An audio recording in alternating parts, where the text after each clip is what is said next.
Hey guys, what's up? It's me, the Otaku Fangirl here to review Durarara Ketsu, 3rd arc, 2nd season, episode 7. That ending. Whoa. Okay, before we get to that ending, because oh my goodness, but let's start with what happened in this episode today. So, started off with Mikado. Basically, he was getting into the chat room, and Namie was in there posting personal stuff about him and trying to get posting about other people, but he kind of stopped her, but not really. She kind of kept doing it, and yeah, it was just kind of like, okay, Namie, chill. She had like bags under her eyes, and I'm like, girl, chill. Anyway, so then with with Masaomi and Chikage, they were just having to talk, and Chikage was basically like, yeah, girls, they're like really smart, so I wouldn't mess with them. And I'm like, yeah, well, he's not wrong. He's not wrong. Anyway, and Mikado, why do I keep saying Mikado? I mean Masaomi. Masaomi checked the chat log, and he saw, you know, what was going on and stuff and just all that, but I want to focus on towards the end of the episode. Before I say that, Henri and Masaomi's girlfriend are gonna go to Celti's place, I guess, or something. You know, it's just kind of a little thing that happened. But this is what I want to focus on towards the end. Okay, so Kujaragi still has Celti, you know, up in the trapped, right? And Shizuo shows up, and he knocks a dude, and he, like, comes riding in on the bike, and it just looks so dumb. I'm just like, it looks like it's supposed to be, like, a badass entrance, but it's just Shizuo on a bike. It's great. Anyway, so Shizuo gets there, and he's like, you know, Celti's my friend and stuff, and Kujaragi's like, how can that thing be your friend? And, gosh, I can't stand Kujaragi. Kujiragi, whatever her name is.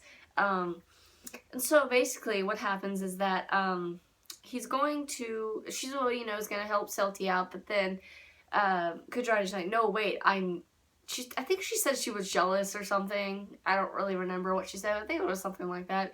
But anyway, it all boiled down to Verona came, and she's like, don't touch the person I'm doing a job for or whatever. And I was like, Verona, please put down the gun. Don't shoot your Shizuo senpai. Oh my goodness. Okay, let me just say something. I ship Shizuo and Verona super hard. So, like, this episode towards the end was much of a very treat for me. I just loved it. So, it got down to, you know, he said, all right, look, hands off. I'm not touching her, Verona. Chill. And Verona's like, all right. And they have this moment where they're just talking, and Shizuo and Verona, and this, like, music's playing, and it's like this, like, kind of not really romantic music, but this, like, softish music, and I'm like, my ship, just become canon, please. But goodness, Verona's basically questioning herself. You know, she's like, I want to fight Shizuo without any restraints, yet he won't fight women, you know, and all that. And so then Izaya, the little mother, Izaya, I love you, but gosh darn it, you show up at the most worst of times. Basically, I think he has these, I don't know what to call them, but these things fall on Shizuo. I don't know what to call them, the giant bar things, whatever, and to use in building, and they're gonna fall on Shizuo, but then Verona, like, knocks him out of the way, and I'm like, oh, is Verona okay? And Verona just got one fall on her leg, and she was okay, and then Shizuo came over, and he, like, moved the bar, and he's like, Verona, hey, don't go, you can't leave me, or something like that. I don't remember the exact words, something like that. He's like, stay with me. Yeah, that's what it was, stay with me. And I was just like, oh my god. And then she woke up, and it was just so cute. I was just like, oh. And then Shizuo, like, went over to the guy on the ground, and he was like, you know, you trying to make my junior do some dirty work, or I don't remember the exact words, but it was something like that. I was like, oh, he cares so much for Verona. It's so nice. I'm just like, Shizuo and Verona, just get together. Ah! But then anyway, after that, all that went down. Shizuo was like, you know, alright, I got some business to take care of with that little flea bag up there who almost killed me, and almost killed Verona too. And I'm just like, Izaya, you little, gosh, you flea bag. I love you, but Just stop.